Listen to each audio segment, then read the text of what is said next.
Hello students. इस video में मैं अभय कुमार क्लास 12 फिजिक्स के बुक 2 का guest questions long type 2022 examinations different states boards के लिए डिस्कस करने जा रहा हूँ। जो पार्ट 2 है। पिछले पार्ट 1 में मैंने बुक 1 के शॉर्ट क्वेश्चंस तथा लॉन्ग क्वेश्चंस के गेस्ट क्वेश्चंस को एक ही वीडियो में डिस्कस किया था, लेकिन इस वीडियो में केवल बुक 2 का लॉन्ग क्वेश्चंस को डिस्कस करने जा रहा हूँ। शॉर्ट क्वेश्चंस, बुक 2 के शॉर्ट क्वेश्चंस को अलग से दूसरे वीडियो में पार्ट 3 में डिस्कस किया जाएगा। तो स्टार्ट करते हैं इस वीडियो को। Long answer type question number 1। किसी गोलीय पृष्ठ या उत्तल सतह से गोलीय से प्रकाश का अपवर्तन का सूत्र μ2/v minus μ1/u equal to μ2 minus μ1/r को स्थापित करें।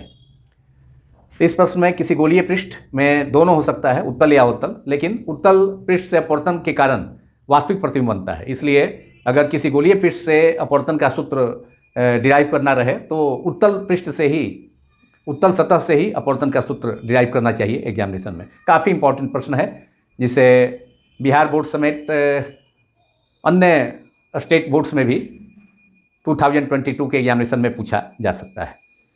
और अंग्रेजी में भी इस क्वेश्चन को मैं बतलाता हूं, जिससे कि इंग्लिश मीडियम के स्टूडेंट्स भी इस वीडियो से लाभ उठा सकेंगे।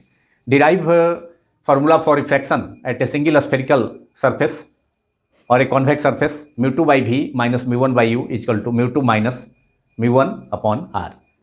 कभी कभी प्रश्न में μ2/v μ2 और μ1 की जगह n2 तथा n1 भी प्रश्न में दिया रह सकता है। तो उस स्थिति में सूत्र होगा n2/v minus n1/u equal to n2 minus n1/r। अब क्वेश्चन नंबर 2 है, संपर्क में स्थित दो पतले लेंसों जो एक दूसरे से सटे हों या कुछ दूरी जैसे d दूरी या x दूरी पर स्थित दो पतले लेंसों के संयोग की समतुल्य फोकस दूरी का व्यंजक प्राप्त करें। कुछ स्ट्रेस बोर्ड्स में दो पतले लेंसों जो संपर्क में हो उनकी समतुल्य फोकस दूरी मालूम करना होता है। कुछ बोर्ड्स में कुछ दूरी या d दूरी या x दूरी पर स्थित दो लेंसों के संयोग की समतुल्य फोकस दूरी का व्यंजक f equal to f1 f2 upon f1 plus f2 minus d को स्थापित करने के लिए पूछा जा सकता है। Derive the formula for equivalent focal length of two thin lenses, combination of two thin lenses kept in contact, or to derive the formula for equivalent focal length of the equivalent lens in combination of two thin lenses of focal length f1 and f2 separated by distance d, separated by some distance, that distance may be d or x। एक अन्य प्रश्न जिसको पूछा जा सकता है, हालांकि उसको मैंने इस लिस्ट में गेस्ट क्वेश्चंस की लिस्ट में नहीं लिखा है, लेकिन उस क्वेश्चन को भी कभी कभी कुछ स्टेट बोर्ड्स में पूछा जा सकता है कि पतली लेंस से अपवर्तन का सूत्र, जिसे लेंस निर्माण सूत्र भी कहा जाता है, 1/f equal to μ minus 1 1/r1 minus 1/r2 को स्थापित करें। बिहार 12 बोर्ड का 2022 एग्जामिनेशन में यह प्रश्न पूछा गया है, लेकिन कुछ अदर बोर्ड्स में इस प्रश्न को पूछा जा सकता है। Derive the lens maker formula 1/f equal to μ minus 1 1/r1 minus 1/r2। या कभी कभी किसी प्रिज्म से अपवर्तन का सूत्र μ equal to sin a plus delta m/2 upon sin a/2 भी स्थापित करने के लिए पूछा जाता है। Derive the prism formula μ equal to और n equal to sin a plus delta m/2 upon sin a/2 कभी कभी पूछा जाता है उस प्रश्न को भी। अब क्वेश्चन नंबर 3 है। उसके बाद ये दोनों गेस्ट क्वेश्चंस को मैंने अतिरिक्त गेस्ट क्वेश्चन, जिसे कभी कभी एग्जामिनेशंस में या कुछ स्टेट बोर्ड्स के एग्जामिनेशन में पूछा जाता है। अब क्वेश्चन नंबर 3 जो इस गेस्ट क्वेश्चंस के लिस्ट में है, एक स्वच्छ चित्र द्वारा खगोलीय दूरबीन की रचना या बनावट एवं क्रिया का वर्णन करें एवं उसकी आवर्धन क्षमता का व्यंजक प्राप्त करें। Discuss the construction and working of an astronomical telescope और a reflecting telescope with the help of a neat ray diagram and also obtain the expression for its magnification power। कभी कभी खगोलीय दूरबीन के अलावा परावर्तक दूरबीन की बनावट एवं क्रिया का वर्णन तथा उसकी आवर्धन क्षमता के सूत्र को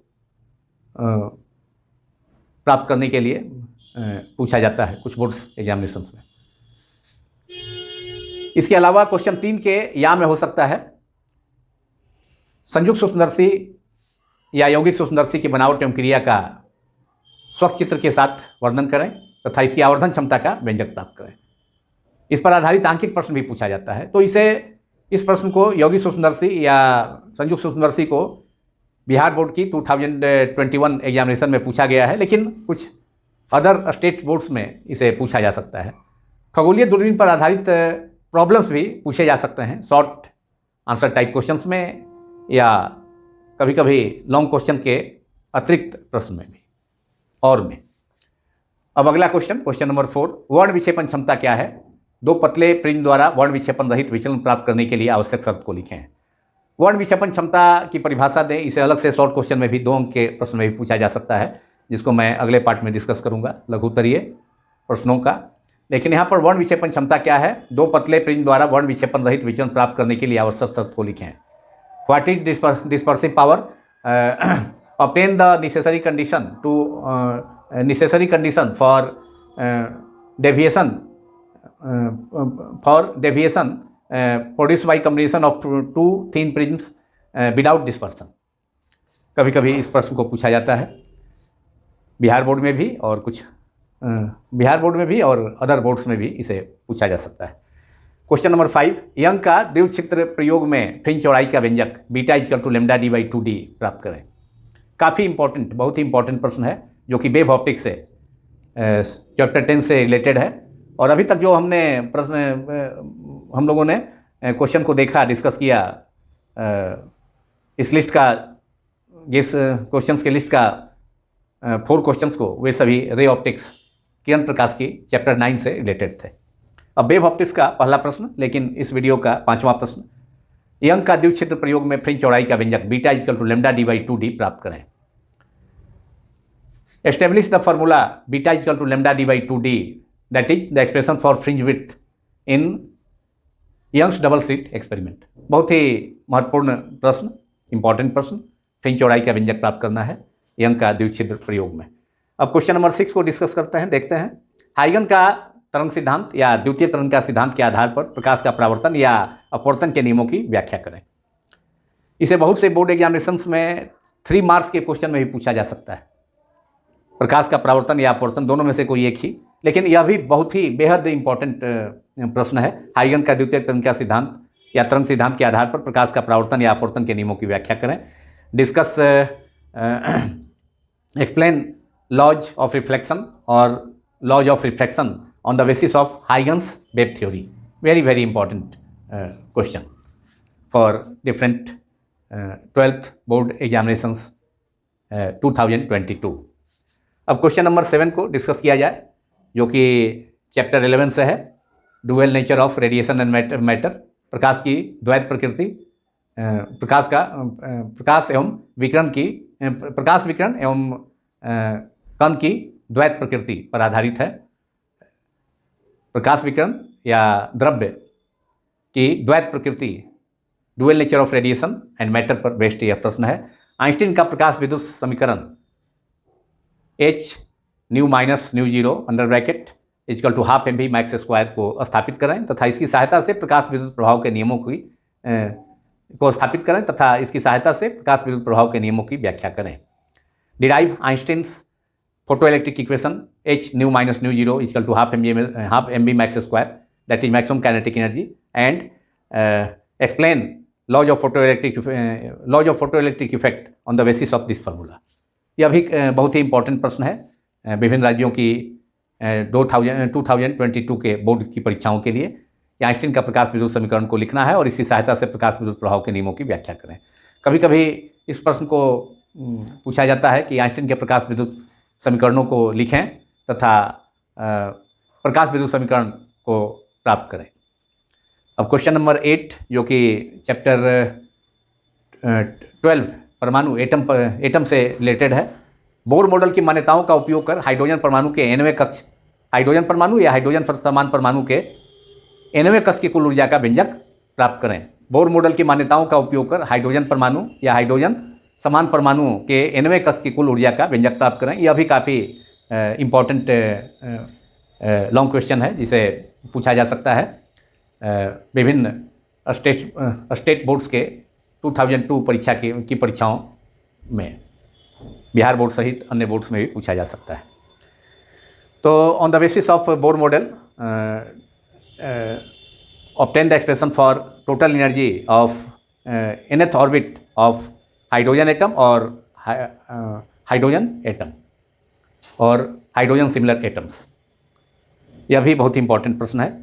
कभी कभी बोर मॉडल की मान्यताओं को लिखें तथा इसके आधार पर हाइड्रोजन स्पेक्ट्रम की व्याख्या करें, या बोर सिद्धांत के आधार पर हाइड्रोजन स्पेक्ट्रम की व्याख्या करें, जिसमें कि या हाइड्रोजन स्पेक्ट्रम की विभिन्न श्रेणियों को रेखा चित्र द्वारा दर्शाएं। कुछ स्टेट बोर्ड्स की परीक्षाओं में इस ढंग से भी क्वेश्चन पूछा जाता है हाइड्रोजन स्पेक्ट्रम के बारे में। या कुछ कभी कभी रदरफोर्ड का अल्फा कण प्रकीर्णन प्रयोग का वर्णन करें या बोर मॉडल या रदरफोर्ड मॉडल की व्याख्या करें तथा इसके खामियों, डिफेक्ट्स, दोष को लिखें। इस ढंग का भी लॉन्ग क्वेश्चन पूछा जाता है कभी कभी कुछ 12वीं बोर्ड की स्टेट बोर्ड्स की परीक्षाओं में। इसके बाद क्वेश्चन नंबर 9 है जो कि चैप्टर 13 नाभिक से संबंधित है। रेडियो सक्रियता के नियमों को लिखें तथा अर्धायुकाल टी हाफ एवं 6 नियतांक लेम्डा में संबंध टी हाफ इक्वल्स टू 0.693 बाई लेम्डा स्थापित करें। States the laws of radioactivity and establish the relation between half-life T half and decay constant lambda of a radioactive substance, that is T half is equal to 0.693 by lambda। या radio सक्रियता क्या है, radio सक्रियता के नियमों को लिखें तथा चरघातांकी समीकरण n is equal to n0 e to the power minus lambda t को स्थापित करें। बिहार बोर्ड की 12वीं परीक्षा में इसे लॉन्ग क्वेश्चन में पूछा गया था, चरघातांकी नियम n equal to n0 e to the power minus lambda T 2021 exam में। लेकिन अन्य बोर्ड की परीक्षाओं में जैसे यूपी बोर्ड है, एमपी बोर्ड है, राजस्थान बोर्ड है, तो इन परीक्षाओं में पूछा जा सकता है इसे।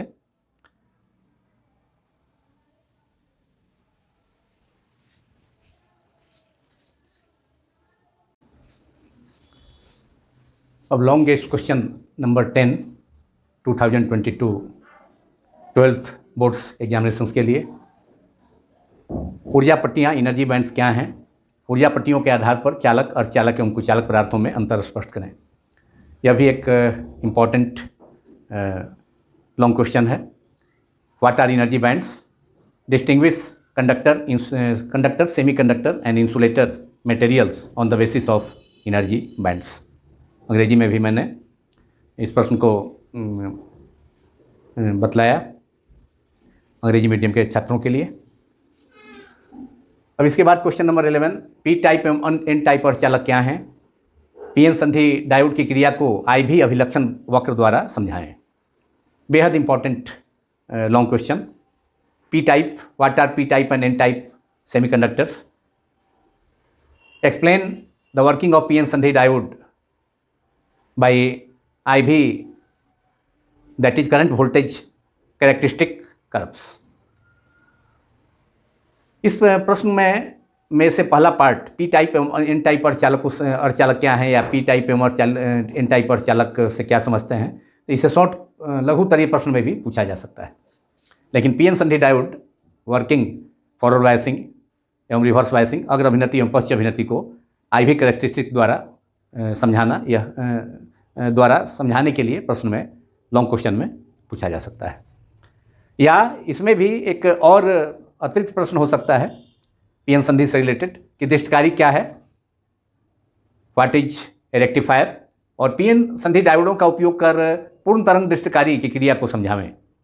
Explain the working of a full wave rectifier using 2PN junction diodes. तो कुछ बोर्ड्स की परीक्षाओं में, 12 बोर्ड की परीक्षाओं में इस प्रश्न को भी बराबर पूछा जाता है, अक्सर पूछा जाता है, जैसे कि यूपी बोर्ड है।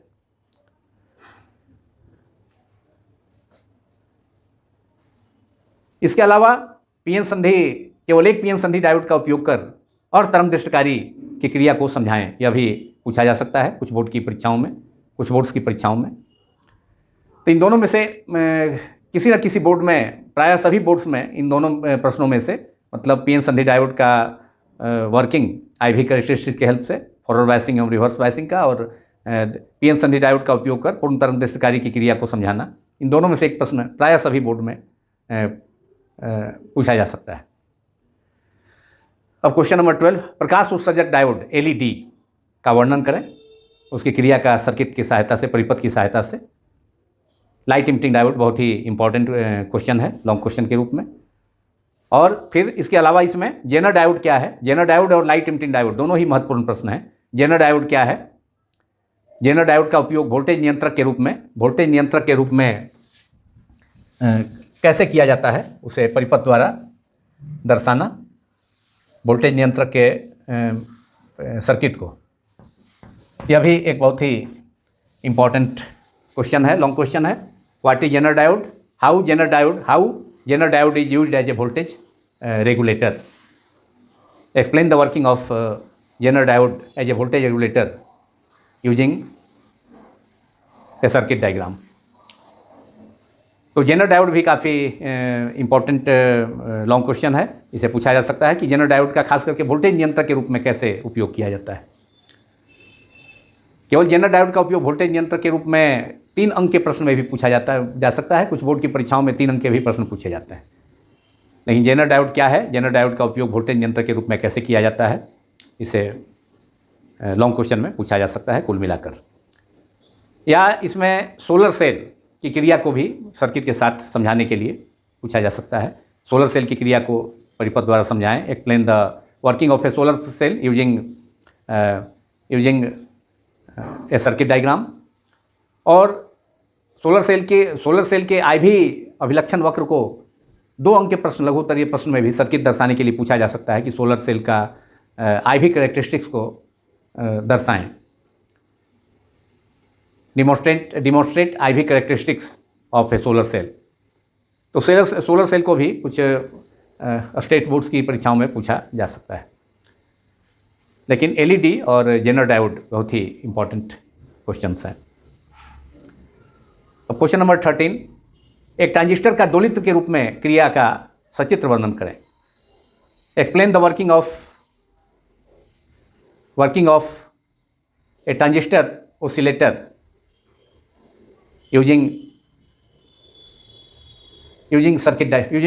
ए सर्किट डायग्राम। तो एक ट्रांजिस्टर का दोलित्र ओसिलेटर के रूप में क्रिया का सचित्र वर्णन करें। How a transistor works as an oscillator. Explain its working with circuit diagram.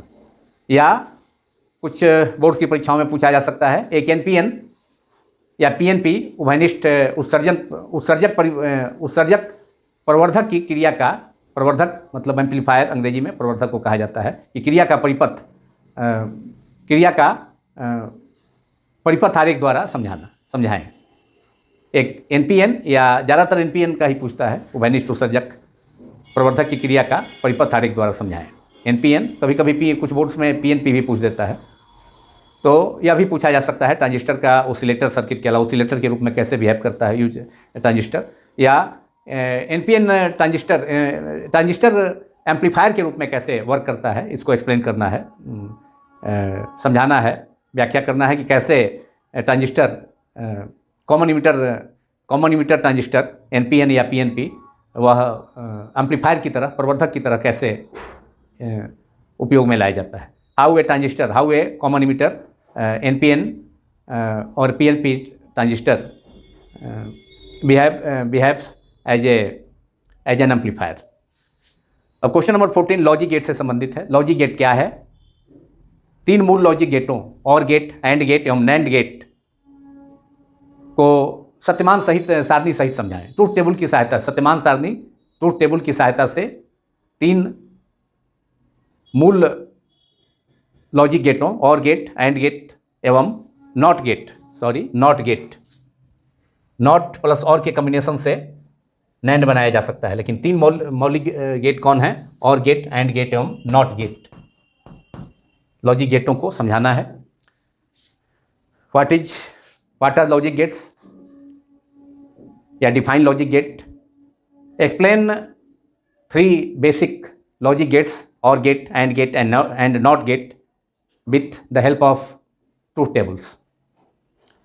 कभी कभी कुछ बोर्ड्स की परीक्षाओं में, 12वीं बोर्ड की परीक्षाओं में दो या दो से अधिक लॉजिक गेट्स का इनपुट तथा आउटपुट वोल्टेज को तरंग रूप में दर्शाया हुआ होता है और उसके हेल्प से उन लॉजिक गेटों का ट्रूथ टेबल को, सत्यमान सारणी को लिखने के लिए आता है।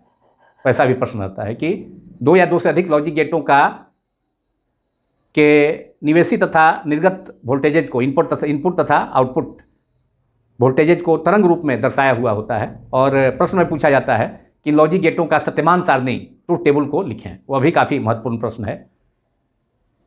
डायग्राम दिया हुआ रहेगा एग्जाम में और उसके हेल्प से, लॉजिक गेट्स का डायग्राम दिया रहेगा और उसके हेल्प से, लॉजिक गेट का डायग्राम का मतलब है कि उसके इनपुट तथा आउटपुट वोल्टेज के डायग्राम को दिया रहेगा और कभी कभी डायग्राम भी दे दिएगा लॉजिक गेट का और उसके हेल्प आधार पर उस लॉजिक गेट को आइडेंटिफाई करना होता है, पहचानना होता है तथा उसका ट्रूथ टेबल लिखना होता है। तो इस ढंग का प्रश्न भी होता है। अब अंतिम प्रश्न क्वेश्चन नंबर 15 आयाम मॉडलन एवं आवृत्ति मॉडलन को समझाएं। Amplitude, explain amplitude modulation and frequency modulation. या मॉडलन एवं बी मॉडलन क्या है, आयाम मॉडलित तरंगें कैसे उत्पन्न की जाती हैं, यह भी काफ़ी इंपॉर्टेंट प्रश्न है। इसे भी कुछ स्टेट बोर्ड्स की परीक्षाओं में पूछा जाता है। What are modulation and modulation and demodulation,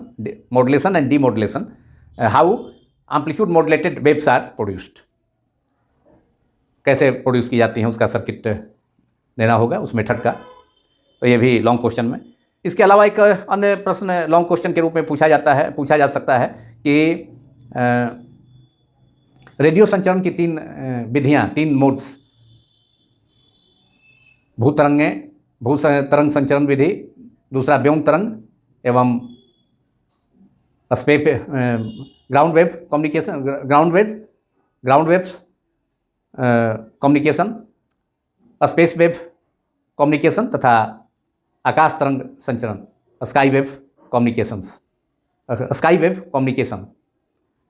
तो रेडियो संचरण की तीन विधाओं का वर्णन करें, जिसमें कि ग्राउंड वेव प्रोपेगेशन, भूतरंग संचरण, व्योम तरंग संचरण तथा आकाश तरंग संचरण।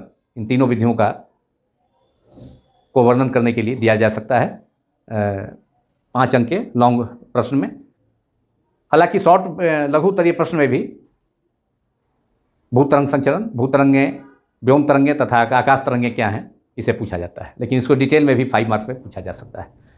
तो इस प्रकार इसी प्रश्न के साथ यह long questions 2022 different 12th boards examination के लिए इसको हम लोगों ने डिस्कस किया और उम्मीद है कि इन सभी गेस्ट क्वेश्चंस में से, जो कि पार्ट 2 है दूसरे बुक का, क्लास 12 के दूसरे बुक के लॉन्ग क्वेश्चंस का इसमें डिस्कस किया गया और इसमें से ऐसी उम्मीद है कि अधिकांश प्रश्न इस वीडियो से पूछे जाएंगे।